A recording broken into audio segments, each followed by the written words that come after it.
Coming up on Valley View News, student loan payments resume after more than 3 years following the pandemic. Plus, at least 13 people are dead after a fire breaks out in Spain.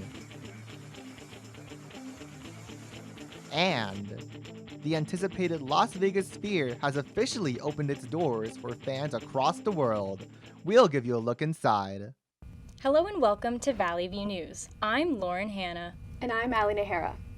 We begin with the controversial zero bail policy, which is now in effect in Los Angeles County. The new policy eliminates the existing cash bail system for misdemeanors and specific nonviolent felonies. Most people arrested on suspicion of these offenses can now be cited and released immediately instead of remaining in custody until bail is posted. Law enforcement officials and some residents are concerned about how the new policy will impact crime. But supporters say it does not mean criminals are escaping punishments for their offenses, and that a person's ability to pay bail should not determine whether they remain in custody or not. Voters previously said no to a statewide version of zero bail in November of 2020. The change has law enforcement and local residents sounding the alarms. 12 cities in Los Angeles County are filing suit over what they say are lapses in safety.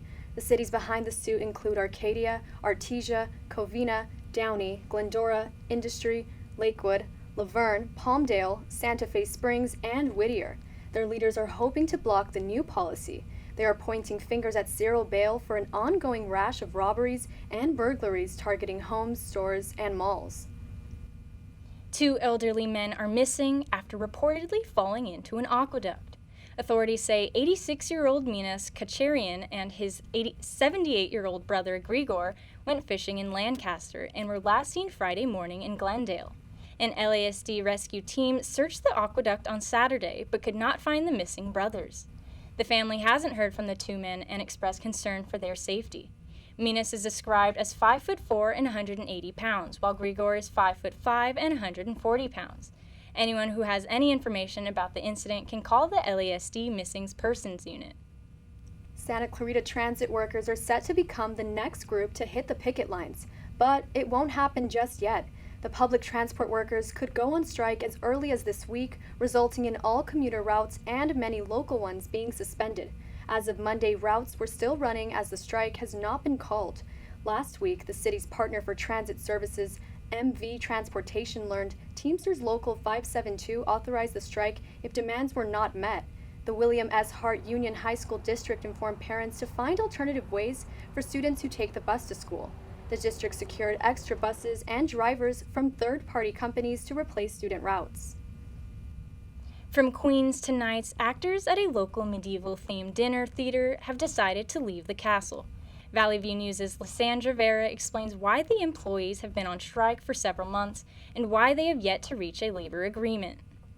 Don't spend it crossing the picket line, get a refund. It's been more than 200 days since 50 Buena Park medieval time actors walked off the job. Many newly unionized cast members say bad working conditions, low pay, sexual harassment, and unlawful union busting are the causes of the 7-month strike.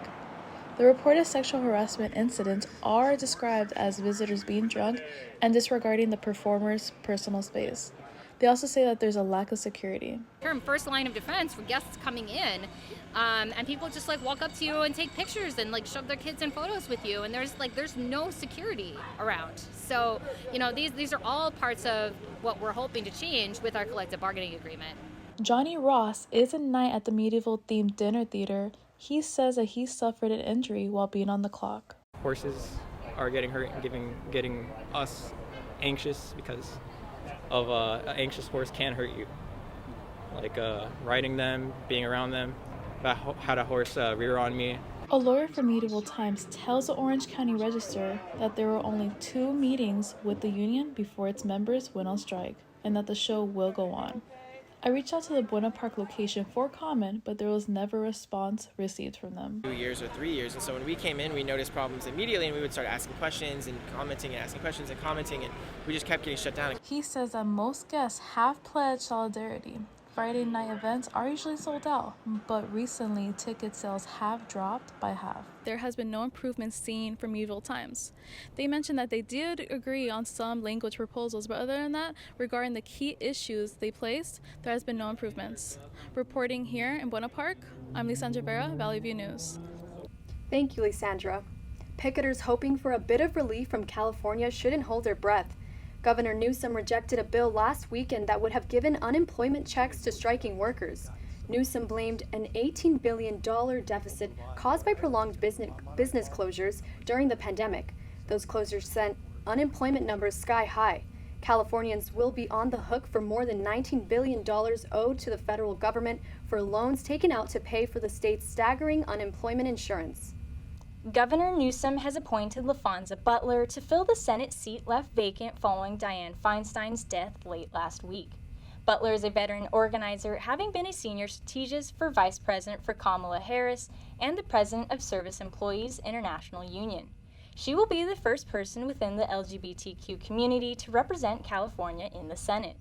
The governor issued a statement saying Butler is an advocate for women and girls, a second-generation fighter for working people, and represents the best of California.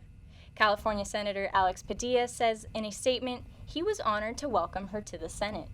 The governor's office says Butler may join other Democratic candidates to take Feinstein's seat, with elections lined up for March and November. Congress has averted a federal government shutdown after passing a spending bill on Saturday, just hours before the October 1st deadline.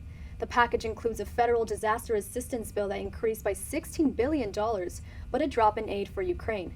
Although the shutdown was avoided, this is only a temporary bill that will only last until November 17th. In the next few weeks, Congress will have to meet again to discuss funding for the remainder of the year. Given the risks of a potential government shutdown, many are wondering how the move would impact local assistance programs. Valley View News' Leah Villalpando has the answer. The possibility of a government shutdown on October 1st had created questions for many on which government programs could have been affected.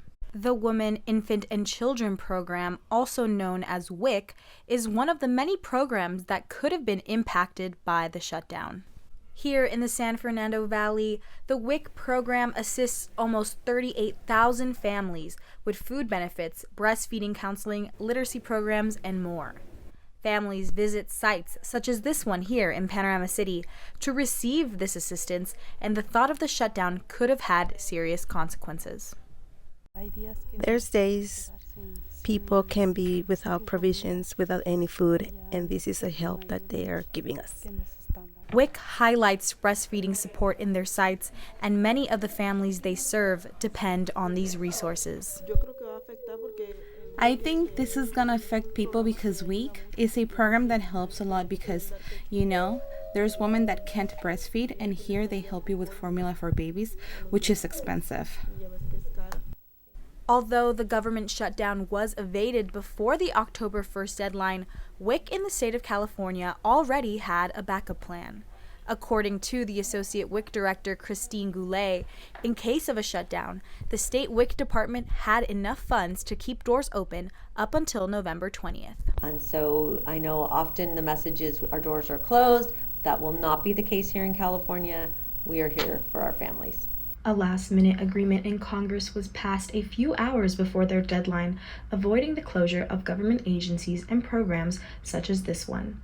WIC will continue to have its doors open and provide support to those who qualify. Reporting from Panorama City, I'm Leah Villalpando, Valley View News. Leah, thank you. Millions of Americans with federal student loan debt have had a delay for 3 years since the pandemic caused a pause. Now, starting October 1st, payments will be due with the difficulty of inflation and an increase in interest rates. Monthly payments will avenge hundreds of dollars. According to the Biden administration, more than 45 million people owe about $1.6 billion. In June, the administration tried to cancel up to $20,000 of debt per loaner, but that was denied by the Supreme Court. However, the White House says they will use the Higher Education Act to bring relief for loaners. They are working on a plan called negotiated rulemaking in an attempt to make it happen. The U.S. Supreme Court is gearing up to tackle a list of cases festering over the last year. They are looking at cases related to the First and Second Amendments and limits on the administrative powers of federal agencies. One of the cases involves how elected officials interact with the public on social media, whether it can be considered a violation of the First Amendment. Another case will evaluate whether people accused of domestic violence can carry guns. The court also plans to look at other cases, including consumer financial protections. The government may have avoided a shutdown, but it comes with a price tag. President Biden signed a congressional bill to push off a shutdown of essential federal services for 45 days. The legislative and congressional branches are in a tussle over many things, but additional funding for Ukraine is the top priority for the White House. Since the war began, the Biden administration and Congress have sent more than $75 billion taxpayer dollars in assistance to Ukraine. More to come on Valley View News. Bedbugs are taking over Perez ahead of the Olympics. And after 25 years, Netflix officially ends its DVD mail service. Stay with us.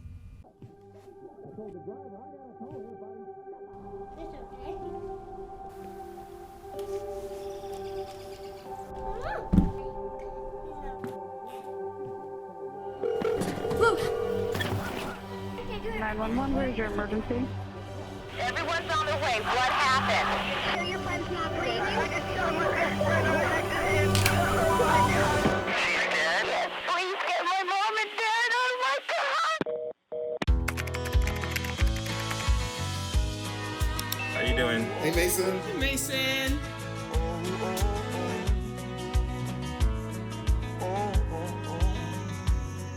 Thank you. A place to make my own, a place that I call home, this place that I call home. Welcome back. More than 100,000 ethnic Armenian refugees have fled their enclave. Alex Perez is in our digital media center with that story and more on international news. Alex? Ladies, thank you. More on Armenia in just a few moments, but we begin with news out of Spain, where at least 13 people are dead in the recent fire at a nightclub.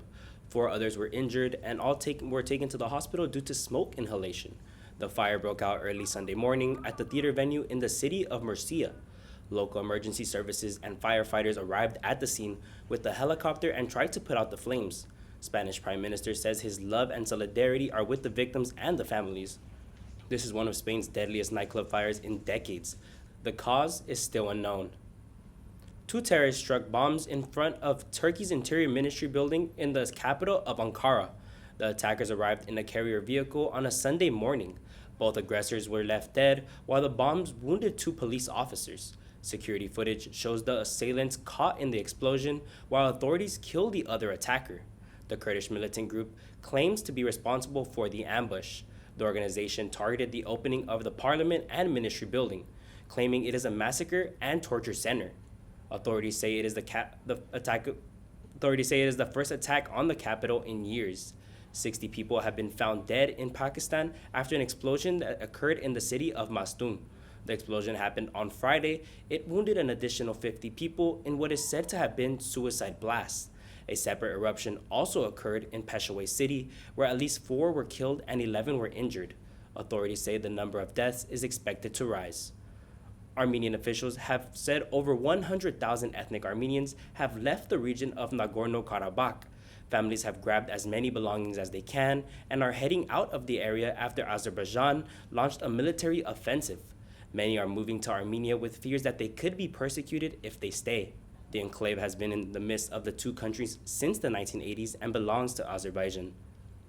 The Prime Minister of Sweden is asking the head of the military to help police forces against the current crime wave in the country. It comes after the spike in crime in Sweden from gang violence to shootings that has claimed the lives of many residents. Just last year, over 60 people died in shootings in the country, making it the highest to date, and this year is looking to be worse. It is still not clear what the military will be assisting with, but proposals show the idea of soldiers taking over the protection duties of the police so they can free up resources for fighting crime. People in Paris are being told to sleep with one eye open as bedbugs are crawling out of control. Footage of the bugs shows them in high-speed trains and the Paris metro. There have also been reported sightings of the creatures in cinemas and at the Charles de Gaulle Airport.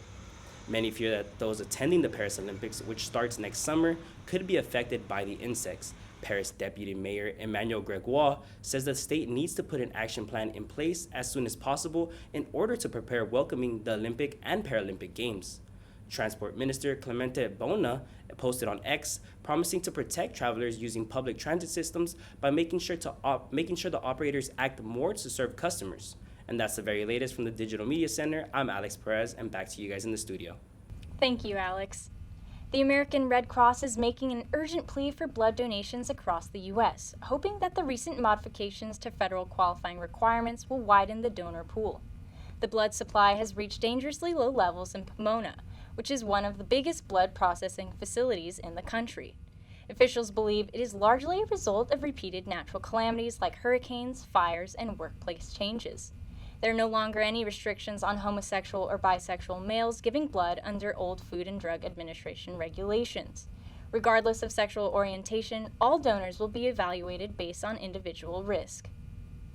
An alliance of 8 unions representing 75,000 Kaiser Permanente employees have not reached an agreement with the company. And if a deal is not made by Wednesday, it could trigger the largest healthcare strike in U.S. history. The unions range at hospitals and medical offices throughout California, Oregon, Colorado, Virginia, Washington, and Washington, D.C. They're looking for pay raises, improvement to their pension plan, and protection from outsourcing. Kaiser Permanente says they are continuing to negotiate in good faith and that an expiration does not necessarily mean a strike. The contracts officially expire on September 30th, but healthcare officials are prepared to negotiate all week. We'll keep an eye on that story. On to this. Some therapists require you to talk about your feelings, while others don't expect much out of you. Valley View News' Daniel Herrera tells us what it's like to have a therapy dog at your side. Whether one's therapist has a wagging tail or consoles without using words, there's no doubt that dog therapy works its magic. But it's a connection between human and dog that puts one's mind at ease. I spent a fair amount of time in the hospital myself, and therapy dogs were always a good kind of calming presence in a kind of time that was full of turmoil and kind of hard to deal with. They were kind of a light in that darkness. A study by the National Library of Medicine found that unstructured interactions with a therapy dog can notably reduce self-reported anxiety and distress levels. This alone shows a meaning behind dog therapy. Who wouldn't like to see a dog come and greet them in a stressful situation? I think that the dogs, just even being here, they automatically make everybody just feel good and happy, and I think it really works to help with any stress that any of the kids would be having.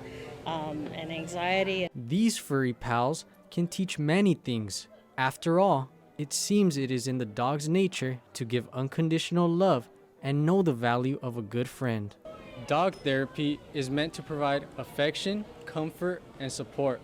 But I think we're forgetting the most important part, which is how the dog feels. So, how do you feel about meeting new people? Great answer. In Santa Clarita, I'm Daniel Herrera, Valley View News. Thank you, Daniel.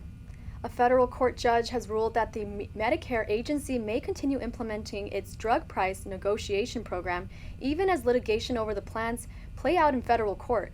It was the first time a federal court has weighed in on the multiple lawsuits filed against the controversial program. The U.S. Chamber of Commerce filed a lawsuit in June arguing that allowing Medicare to negotiate drug prices is unconstitutional. It then asked for a preliminary injunction to halt the program by October 1st, when drug makers have to agree to participate in the program. Netflix has now sent out their last red envelopes. After 25 years of mailing DVDs to customers, the company will officially focus on other markets like gaming and interactive content. Co-CEO Ted Sarandos said in a blog post that it is becoming hard to provide the best service with the demand for DVDs slimming down. Customers will still be allowed to return DVDs until October 27th. I think the last movie I checked out was a Barbie movie. I remember checking out my first movie from Netflix and getting it in the mail. It was Avatar: The Last Airbender. It's been a while. All right, when we come back, Beyonce is expected to run the world with tour movie release. Also, the NFL's Demar Hanlon makes a remarkable comeback following last season's cardiac arrest. We'll be back with more sports and entertainment news after this short break. There is a road laid out for me. First night here, but Amy seems cool. Leading down to the river. I am blind, but I need not see. What do you think?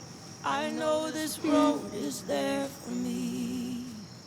If I'm really free,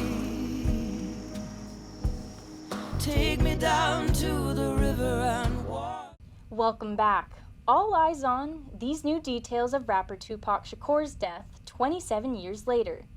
Dwayne Keith Davis has been named the main suspect and indicted on charges of murder with a deadly weapon. Tupac died in 1996 after being shot while leaving a boxing match in Las Vegas. Since then, the rapper's death has unleashed a whirlwind of theories connected to his murder. And now the suspect has been arrested after authorities made a break in the case. Las Vegas authorities says Davis was the man behind Tupac's death after his own nephew was attacked. The suspect previously detailed his involvement with the rapper's murder in a memoir, Compton Street Legend. In a news conference last week, Las Vegas Sheriff Kevin McMahill says the family has long waited for justice, and the investigation into Tupac's case reignited in 2018. McMahill says that the case is far from over. Mattel is celebrating 5 years of its Dia de los Muertos collection. It features new designs to be worn by the iconic couple Barbie and Ken. Dia de los Muertos, also known as Day of the Dead, is a Mexican holiday celebrated on November 1st and 2nd. The holiday is to honor loved ones who have passed with traditional food, altars, sugar, skulls, and much more. This year, Barbie will be wearing a long pink dress with ruffles, skulls, and flowers. She also will be wearing skull face paint with a butterfly crown, plus holds a mini ofrenda diorama. Ken will wear a dark blue jacket with floral and skull embroidery, a hat, and skull face paint. The dolls are each selling for $75. I remember getting my first special edition Barbie. It was a really exciting time. It's been a while. I might pick one of these up. Recovering from the ongoing Hollywood strikes, the entertainment industry seems to be cushioning the blow with some nostalgia. So grab your popcorn. These movies will be hitting the big screen this month again. Road Trip movie Crossroads, starring Britney Spears, will be re-releasing since its 2002 premiere. It comes right before her memoir, The Woman in Me, debuts. The Hunger Games will re-release ahead of the movie franchise's prequel, The Hunger Games: The Ballad of Songbirds and Snakes. And don't forget to dust off your flower crown for A24's Midsommar, since this version's re-release will be an extended director's cut with 23 never-before-seen minutes added. Other film re-releases will include The Witch, X, Under the Skin, The Exorcist, and the Tim Burton classic The Nightmare Before Christmas. She's that girl. Beyonce's Renaissance World Tour is now coming to the big screen. Fresh after Taylor Swift's The Eras Tour movie announcement, it seems Beyonce has struck up a similar deal. A trailer for the singer's new film prepares fans for what to expect. The movie will feature her latest world tour and will go straight to AMC theaters. This film is set to be released by December. Queen Bee will have grossed around $560 million for the Renaissance World Tour tickets sales. What an exciting way for fans who didn't get to make it to the actual tour to see a recap. I wasn't able to get tickets, so I'll definitely be seeing this film. Well, it looks like the Sin City is home of a new attraction that is out of this world. The newest addition to the Las Vegas Skyland Sphere has now opened to the public. The spherical structure is the largest of its kind in the world, standing at 336 feet tall and 516 feet wide, big enough to fit the Statue of Liberty. Its 160,000 square foot LED screen curves and towers to an apex of 240 feet above. Celebrities, Las Vegas officials, and fans gathered as Irish band U2 rocked the stage for their residency. The band is scheduled to play until December 16th, with tickets starting at $400. Dakota Fanning and Bryan Cranston were two of the many celebrities in attendance, while others, including Luke Wilson and Jon Hamm, appeared on the red carpet. It's one of the most colorful venues I've ever seen. The videos of it are insane. It looks like you can be in a whole other world. Yeah, I hope to see it in person. On to some sports news. In boxing, Canelo Alvarez assured everyone at home that he can still throw a punch in the ring. Canelo fought against Jermell Charlo, clinging on to his super middleweight championship. The Mexican boxer landed 42 punches, and Charlo got in 11, in a fight that lasted a total of 12 rounds. Viewers say that the fight was a one-sided performance on Canelo's behalf, and yet Charlo says that he was not himself in that fight. Canelo feels differently. He believes the version viewers saw of him in the ring is the one no one can compete with. He still stands at 59 wins and 2 losses ever. Buffalo Bills safety Demar Hanlon took the field against the Miami Dolphins after his long-awaited return. The safety went into a cardiac arrest during a game in Cincinnati and had to be revived on the field back in January. Despite Hanlon's first regular season play resulting in a touchback, his return after 9 months is a key turning point in his career. He was the last Bills player to exit the tunnel before kickoff, and fans were happy to have him back after cheering him on as he ran to the end zone before taking his helmet off. The 25-year-old safety was required to pass every on-field test and show no signs of tentativeness in order to make the Bills' 53rd player roster in August. And now here in LA, two-time NBA champion Kawhi Leonard has made progress this offseason following his recent injury. Last year, Leonard returned from ACL surgery, but in Game 2 of playoffs, he tore his right meniscus and missed the rest of the season. However, the Clippers were eliminated after Game 5.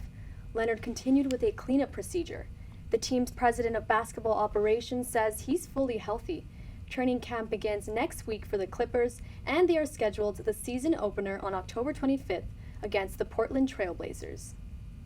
Damian Lillard is now headed to Milwaukee in a blockbuster trade. The 7-time All-Star averaged just over 32 points last season and will now be paired with 2-time MVP Giannis Antetokounmpo. The Portland Trail Blazers took part in this 3-team deal last week. That sends DeAndre Ayton from Phoenix Suns to the Portland Trail Blazers. Andrew Holiday was initially traded to the Blazers as well, but was traded again on Sunday morning to Boston. The Bucks are now the preseason favorites to win it all, followed by Celtics, Nuggets, and Suns. The NFL is taking this game to infinity and beyond. This past Sunday, ESPN and Disney Plus had their own coverage of the Atlanta Falcons and the Jacksonville Jaguars game, which in reality was played in London. The players were turned into animated toys and played out in a simultaneous version of the actual game, but not just on any football field, in Andy's room from Toy Story. Real characters from the popular Pixar movie franchise were incorporated into the game. Slinky was used as the first down markers, Woody would appear for touchdown celebrations, and the Army men would hold up signs after important plays. What a unique and fun way to get children into new sports. Yeah, I wish they did that to other sports. That's all for us at Valley View News. I'm Lauren Hanna. And I'm Ali Najera. For stories any time of day, see our YouTube channel at Valley View News and our Instagram page at Valley View News CSUN. Thanks for watching.